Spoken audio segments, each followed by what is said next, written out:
駆け込み乗車お願いです。お願いください。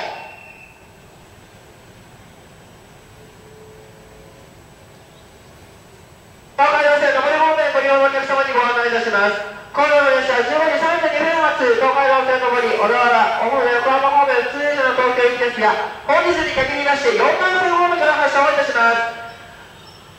途中駅で車両点検を行いました関係で、例えば東海道線の列車、一部列車が遅れております。その関係で15時32分発、東海道線上り方面普通列車東京行き、本日に限りまして4番線方面から発車をいたします。